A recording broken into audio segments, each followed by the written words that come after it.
दोस्तों, आज फिर मैं नई परख के दर्शकों को सीधा संबोधित करने वाला हूं। हमेशा की तरह मेरी बात बिना किसी लाग लपेट के, बिना किसी हेर-फेर के सीधी और सटीक होगी। दोस्तों, आज जब संसद में राहुल गांधी भाषण दे रहे थे, बजट के ऊपर अपनी टिप्पणियां कर रहे थे, उनके भाषण को सुनते हुए बेसाख्ता मेरी इच्छा हो रही थी कि मैं पता लगाऊं कि इस वक्त मोदी जी कहाँ हैं। क्योंकि उनका पूरा भाषण कुल मिलाकर उनके खास लहजे के बावजूद मोदी जी को ही संबोधित था। मैं सोच रहा था क्या मोदी जी इस भाषण को सुन रहे होंगे? बहरहाल मैंने पता लगाया कि मोदी जी इस वक़्त कहाँ हैं, दिल्ली में हैं या कहीं और हैं। पत्रकार हूँ, मेरा काम ही जानकारियाँ हासिल करना है। तो मुझे पता चला कि मोदी जी 7 और 8 फरवरी को मलेशिया में थे। मलेशिया का भ्रमण करके वो दिल्ली लौट आए हैं और इस वक़्त वो पूरी कोशिश कर रहे हैं कि किसी तरीके से व्हाइट हाउस, अमेरिका में डोनाल्ड ट्रंप के राष्ट्रपति डोनाल्ड ट्रंप के व्हाइट हाउस से भारत और अमेरिका की ट्रेड डील के बारे में, व्यापार समझौते के बारे में जो फैक्ट शीट्स लगातार एक के बाद एक जारी हो रही हैं, उन फैक्ट शीट को वो मोदी जी की कोशिश पूरी ये है कि किसी तरीके से उसमें ऐसी कोई बात ना आ जाए जिससे उनकी सरकार और खुद उनकी विश्वसनीयता संकट में फंस जाए। देखिए, कल व्हाइट हाउस ने एक फैक्ट शीट जारी की थी और उस फैक्ट शीट में जैसी बातें लिखी हुई थी, उससे हंगामा मच गया। उस फैक्ट शीट में लिखा हुआ था कि भारत को दालों पर भी टैरिफ ज़ीरो करना पड़ेगा, यानी अमेरिका अपनी दालें भी भारत में भेजेगा। उस फैक्ट शीट में लिखा हुआ था कि भारत पूरी तरीके से प्रतिबद्ध है कि वो अमेरिका से 500 अरब डॉलर का माल खरीदेगा। उस फैक्ट शीट में लिखा हुआ था कि भारत पूरी तरीके से प्रतिबद्ध है कि भारत रूस से बिल्कुल तेल नहीं खरीदेगा। जैसे ही वो फैक्ट शीट आई, मोदी जी के होश फाख्ते हो गए और उन्होंने फौरन अपने वाणिज्य मंत्रालय से कहा कि भाई कुछ कीजिए। फिर फ़ोन खटकाए गए, बातचीत हुई, व्हाइट हाउस के सामने भारत सरकार ने हमेशा की तरह एक निवेदन पेश किया कि कम से कम इस फैक्ट शीट की भाषा ऐसी होनी चाहिए, जिससे हम अपने यहाँ की राजनीति को ठीक से अपने हिसाब से प्रोसेस कर सकें, संसाधित कर सकें। वरना इस राजनीति में इतनी समस्याएँ आ जाएँगी कि हम आपसे व्यापार समझौता नहीं कर पाएँगे। अमेरिकी भारत से व्यापार समझौता करना चाहते हैं, क्योंकि फ़ायदा तो उन्हीं का है, अनंत फ़ायदा है। उस पहली फैक्ट शीट में साफ तौर पे लिखा हुआ था कि 1 अरब 40 करोड़ भारतीयों का विशाल बाज़ार अमेरिका के लिए उपलब्ध हो गया है, इस व्यापार समझौते के तहत। बहरहाल, फिलहाल अमेरिका ने मोदी जी का ये अनुरोध मान लिया है और एक नई फैक्ट शीट उन्होंने जारी की है। इस फैक्ट शीट में से उन्होंने दालों का ज़िक्र हटा दिया है। दूसरा काम उन्होंने ये किया है कि जहाँ-जहाँ उन्होंने लिखा था कि भारत कमिटेड है, यानी भारत प्रतिबद्ध है, वहाँ-वहाँ उन्होंने कमिटेड शब्द को बदल के लिख दिया है कि भारत इंडिया इंटेंड्स, यानी भारत ऐसा करने का इरादा रखता है। अब समस्या ये है कि इस तरह के शाब्दिक फेरबदल से हो सकता है कि मोदी जी को कुछ संतोष हो गया हो, लेकिन राहुल गांधी ने जो भाषण दिया है, उस भाषण को आप देखिए। राहुल गांधी अपने भाषण में साफ तौर पर कह रहे हैं कि नरेंद्र मोदी ने 1.5 अरब भारतीयों के वर्तमान को भी बेच दिया है और भविष्य को भी पूरी तरीके से अमेरिका के हाथों बेच दिया है। अपने भाषण में उन्होंने ये साफ तौर पे कहा।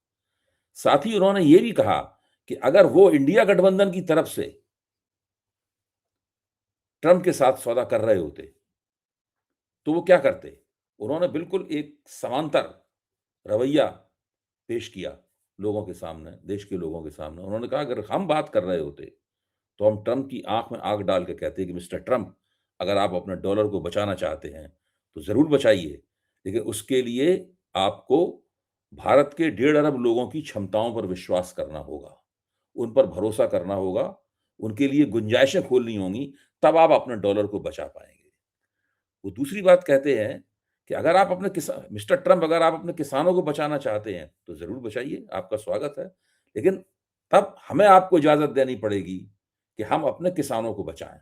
हम अपने किसानों की हित रक्षा करेंगे। इस तरीके से सिलसिलेवार राहुल गांधी ने बताया कि नरेंद्र मोदी ने ट्रेड डील करने के लिए अमेरिका के साथ जो सौदा किया है, वो सौदा अगर वो करते, तो वो किस तरीके से करते। ये एक बिल्कुल नए किस्म का रवैया जिसे राहुल गांधी ने जिसका मुजाहरा राहुल गांधी ने आज संसद में किया। और जब राहुल गांधी ये कहते हैं कि नरेंद्र मोदी ने भारत के 1.5 अरब लोगों के वर्तमान और भविष्य को अमेरिका के हाथों बेच दिया है, तब केवल कांग्रेस के समर्थक या भारतीय जनता पार्टी के विरोधी ही उनकी बात का समर्थन नहीं कर रहे हैं भारत में।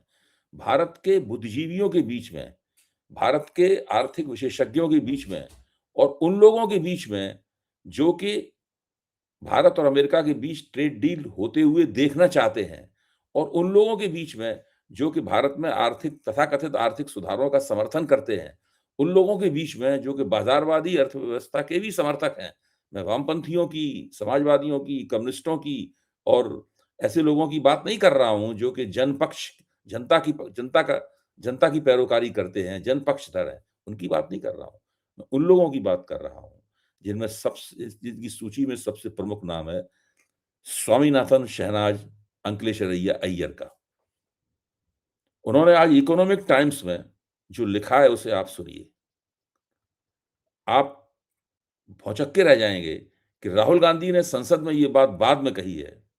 राहुल गांधी के पिछले भाषणों को सुनकर स्वामीनाथन ने ये बात पहले ही कह दी है। स्वामीनाथन अपने लेख में कहते हैं अमेरिका के साथ होने वाले वाणिज्य समझौते के बारे में, वो कहते हैं ये कोई ब्रेक थ्रू नहीं है। यह कोई ब्रेक थ्रू नहीं है। ये भारत के झुक जाने का नतीजा है। ये शब्द हैं स्वामीनाथन अय्यर के। वो कहते हैं, खुद स्वामीनाथन के शब्द हैं, राहुल गांधी जब ये कहते हैं तो सही कहते हैं कि भारत सरकार अमेरिकी दबाव के सामने झुक गई है। उसके बाद स्वामीनाथन इसके उदाहरण पेश करते हैं। वो कहते हैं कि रूसी तेल की खरीद बंद करके अमेरिका से तेल खरीदने पर भारत को 1 बैरल पर $12 अतिरिक्त खर्च करने पड़ेंगे। यानी जो बचत भारत करता है, वो बचत तो साफ हो ही जाएगी, उसके अलावा अतिरिक्त खर्च करना पड़ेगा। फिर स्वामीनाथन कहते हैं कि जिस तरह से प्रचार किया जा रहा है, मामला वो नहीं है कि आप 50% टैरिफ से 18% टैरिफ पे आ गए हैं, यानी आपको अमेरिका से रियायत मिल गई है। बात उल्टी है। टैरिफ लगने से पहले ट्रम्प ने जब टैरिफ की मिसाइलें भारत पे दागी, उससे पहले भारत के सामान पर अमेरिका में औसतन 4% के आसपास टैरिफ लगता था। अब वो टैरिफ बढ़ के 18% हो जाएगा। यानी अब टैरिफ 50 से घटकर 18% पे नहीं आया है, बल्कि 4% से बढ़कर 18% पर गया है। दूसरी बात स्वामीनाथन कहते हैं कि साथ में ट्रम्प ये निगरानी कर रहे हैं, उन्होंने धमकी भी दी है कि अगर आपने फिर से रूस से तेल खरीदने की ज़रूरत की, तो हम आपके ऊपर फिर से 25% टैरिफ लगा देंगे। यानी उस वक़्त आपके ऊपर लगने वाला टैरिफ 43% हो जाएगा। ये एक आर्थिक ब्लैकमेल था, जिसको वापस लेने का, जिसको रोल बैक करने का ट्रम्प ने आश्वासन दिया है। लेकिन उनके आश्वासन पर भी पूरा भरोसा नहीं किया जा सकता, क्योंकि अभी-अभी वो साउथ कोरिया से, जो कि एक विकसित देश है, दक्षिण कोरिया के साथ ऐसा कर चुके हैं। पहले उन्होंने दक्षिण कोरिया पर से टैरिफ हटाया और फिर जब देखा कि दक्षिण कोरिया उनकी मर्ज़ी के मुताबिक रफ्तार से आगे नहीं बढ़ रहा है, तो उन्होंने दोबारा ये कहकर ट्रेड डील करने के बावजूद ये टैरिफ ठोक दिया।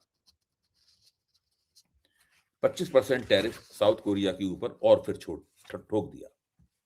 दोस्तों, अब आप उन मुद्दों को देखिए, जो मुद्दे American trade American trade deal को कुछ इस तरह का बना सकते हैं, इससे नरेंद्र मोदी की सरकार की पूरी विश्वसनीयता खतरे में पड़ गई है। पहली बात, अमेरिका चाहता है कि भारत जो जो digital tax social media platforms के ऊपर लगाता है, वो 2% टैक्स, जिससे उसे हज़ारों करोड़ रुपए की आमदनी होती है, वो डिजिटल टैक्स हटा ले। यानी जो अमेरिकी कंपनियाँ भारत में सोशल मीडिया का कारोबार करती हैं, बहुत बड़े पैमाने पर करती हैं, वो अमेरिकी कंपनियों पर कोई टैक्स ना लगे। वो अमेरिकी कंपनियाँ भारत में दनदनाती हुई घूमती रहें। और भारत की कोई ऐसी कंपनियाँ हैं नहीं जो अमेरिका के अंदर सोशल मीडिया का कारोबार करती हैं। चीन ने ज़रूर ऐसी कुछ कंपनियाँ बना रखी हैं जो अमेरिका में सोशल मीडिया का कारोबार करती हैं। लेकिन भारत भारत के पास ऐसी कोई कंपनी नहीं है। यानी अमेरिकी कंपनियों को भारत में ज़ीरो टैक्स की खुली छूट दिलवाने के लिए ट्रंप का स्पष्ट रूप से इस डील के ज़रिए भारत के ऊपर दबाव है। और इस बात की कोई गारंटी नहीं है कि भारत सरकार इस दबाव के आगे नहीं झुकेगी। दूसरी बहुत महत्वपूर्ण बात, उसको भी समझना पड़ेगा, वो है डीडीजीएस का आयात। डीडीजीएस क्या है? मैं रोज़ इस मसले को उठाता हूँ, इसलिए उठाता हूँ कि हमारा आपका पूरा भविष्य इसी मसले पर ख़ास तौर से टिका हुआ है। ये ट्रेड डील का एक बहुत महत्वपूर्ण मुद्दा है। डीडीजीएस यानी अमेरिका में जब चावल से, सोया से या मक्का से इथेनॉल निकाला जाता है डिस्टिलरी में, तो उसके बाद जो बचता है यानी जो बायोमास बचता है, वो डीडीजीएस है, डिस्टिलरी ड्राइड ग्रेन सॉल्युबल्स इसको बोलते हैं। वो जानवरों को खिलाया जाता है, वो चारे के तौर पर इस्तेमाल होता है। अगर वो डीडीजीएस बड़े पैमाने पर अमेरिका से भारत आयात होगा, तो उसके अंदर वो वो जेनेटिकली मॉडिफाइड तत्व भी आएँगे और वो सब हमारे पशुओं के पेट में जाएँगे और उनके ज़रिए हम लोगों के पेट में जाएँगे। न केवल हम लोगों के पेट में जाएँगे, हमारे खान-पान में वो शामिल हो जाएँगे, बल्कि बहुत बड़े पैमाने पर भारत के अंदर जेनेटिकली मॉडिफाइड फसलों का आगमन शुरू हो जाएगा, क्योंकि इस अमेरिका के इस आयात को मंजूरी देने के लिए भारत को अपना एक कानून बदलना पड़ेगा, उसका भी दबाव अमेरिका से है। अगर भारत वो कानून बदल देता है, फिर ऐसी कोई रोक नहीं हो पाएगी। फिर हर तरह के जीएम सोया हो, चाहे जीएम कनोला हो, चाहे जीएम मक्का हो, सारे के सारे जेनेटिकली मॉडिफाइड फसलें भारत के अंदर उन अमेरिकी उत्पाद आने लगेंगे और दूसरे देशों के जो जेनेटिकली मॉडिफाइड उत्पाद हैं, वो भी भारत में आने लगेंगे। भारत क्या उन जेनेटिकली भारतीय बाजार सस्ती दर पर जब बड़े पैमाने पर वो जीएम उत्पाद आएँगे, तो भारत के किसान जो पैदा कर रहे हैं उसका क्या होगा? ज़ाहिर है उनको बहुत घाटा होगा, तो वो अपनी फसलें बदल देंगे क्योंकि वो उन फसलों पे चले जाएँगे, जिन फसलों पर उन्हें घाटा नहीं है, या जिन फसलों से वो कुछ मुनाफ़ा कमा सकते हैं। ऐसी हालत में भारत का जो तिलहन का क्षेत्र है, पशुओं के चारे का क्षेत्र है और जो तिलहन का क्षेत्र है, वो पूरी तरीके से उसकी आत्मनिर्भरता बर्बाद हो जाएगी। उसकी आत्मनिर्भरता बर्बाद होने का क्या मतलब है? हम लोग समझ सकते हैं। इसी को किसान संगठन कह रहे हैं कि ये तिलहन के क्षेत्र का संहार है। कल मैंने आपसे इस बात को आपके सामने रखा था। आज दोबारा मैं इस बात को आपके सामने रख रहा हूँ। ये बहुत महत्वपूर्ण बात है। इस पर बार-बार बहस करनी चाहिए, बार-बार इस सवाल को उठाया जाना चाहिए, बार-बार पीयूष गोयल को मजबूर किया जाना चाहिए कि वो इसके ऊपर सही बात रखें। देखिए, जब 6 तारीख को एक संयुक्त दृष्टिकोण पत्र पर दोनों देशों ने दस्तखत किए। उसके बाद व्हाइट हाउस ने पहली फैक्ट शीट जारी की कल। आज उसने उस फैक्ट शीट में संशोधन करके दूसरी जारी की है। परसों वो कोई तीसरी फैक्ट शीट जारी कर सकता है। नरसों वो चौथी फैक्ट शीट जारी कर सकता है। अतरसों वो एक और फैक्ट शीट जारी कर सकता है। भारत का वाणिज्य मंत्रालय कोई फैक्ट शीट जारी नहीं कर रहा है। वो भारत की जनता को किसी भी किस्म के तथ्यों से परिचित नहीं करा रहा है। तथ्यों की जो भी जानकारी हमें मिल रही है, वो अमेरिका की तरफ से मिल रही है। भारत सरकार बिल्कुल चुपचाप बैठी हुई है। जब अमेरिका कुछ कहता है, तब भारत सरकार देखती है कि उसकी भारत में क्या प्रतिक्रिया हो रही है। उसकी उसकी राजनीति कितनी इसमें खतरे में है। उसके हिसाब से अमेरिका फिर भारत सरकार व्हाइट हाउस के साथ में संवाद पैदा करती है। इस वक़्त ट्रेड डील के समर्थक क्या कह रहे हैं? ट्रेड डील के समर्थकों का मुख्य तर्क क्या है, इसको समझने की ज़रूरत है। उनका मुख्य तर्क ये है कि अगर ये ट्रेड डील भारत में जैसी होने होने जा रही है, वैसी की वैसी ही लागू हो गई, तो शुरू में काफ़ी पेन होगा। यानी शुरू में भारतवासियों को काफ़ी तकलीफ होगी। कई सेक्टर्स में ये पेन होगा, पॉलिटिकल हंगामा भी होगा, किसान आंदोलन भी होगा, सब कुछ होगा। लेकिन अगर हम इस तकलीफ को झेल गए, तो अंत में फ़ायदा होगा। ये अंत कब आएगा? पुरानी कहावत है, at the end of the day everybody is dead. आखिर में तो सभी को मरना है, सभी को ऊपर जाना है। इस ट्रेड डील के समर्थक भी मरेंगे और इस ट्रेड डील के विरोधी भी मरेंगे, आलोचक भी मरेंगे और स्टेट डील की सराहना करने वाले भी मरेंगे। ट्रंप भी नहीं रहेंगे, मोदी भी नहीं रहेंगे, हम भी नहीं रहेंगे, आप भी नहीं रहेंगे। लेकिन जब तक हम हैं, तब तक ये ट्रेड डील भारत को पूरी तरीके से आर्थिक गुलामी के पथ पर धकेलती चली जाएगी। हमने इतने साल आज़ादी के बाद मेहनत करके जो कुछ आत्मनिर्भरता कृषि के क्षेत्र में हासिल की है, वो आत्मनिर्भरता हमारे हाथ से निकल जाएगी और एक बार आपकी आत्मनिर्भरता समाप्त हुई, उसके बाद आप पूरी तरीके से उस मैकेनाइज्ड अमेरिकन खेती के भंवर में फँस जाएँगे, जिसके बारे में राहुल गांधी ने कहा है कि भारत का किसान उस मैकेनाइज्ड अमेरिकन खेती की आंधी में उड़ने के लिए उड़ने के लिए मजबूर बैठा हुआ है। उसके सामने और कोई चारा नहीं है कि कब वो आंधी आए और उस किसान को उड़ा ले जाए। मैं एक बार फिर कह रहा हूँ कि गेंद फिर से भारत के किसान संगठनों के पाले में है। गेंद फिर से भारत के विपक्षी दलों के पाले में है और गेंद नरेंद्र मोदी की सरकार के पाले में भी है। ये तीनों शक्तियाँ, नरेंद्र मोदी की सरकार, भारत का संसदीय विपक्ष जिसका नेतृत्व राहुल गांधी के हाथ में है और भारत के किसान संगठन जिन्होंने 1 साल तक ऐतिहासिक आंदोलन चलाकर इस सरकार को वो तीनों कृषि कानून वापस लेने के लिए मजबूर किया, उनके पाले में है। वो लोग इस गेंद को जिस तरीके से खेलेंगे, उसी तरीके से निकट भविष्य में भारत की राजनीति का पूरा ढांचा बनेगा और इसमें बहुत देर नहीं लगेगी। अगले 3 से लेकर 6 महीने इस बात के प्रमाण होंगे कि हमारा भविष्य कैसा होगा।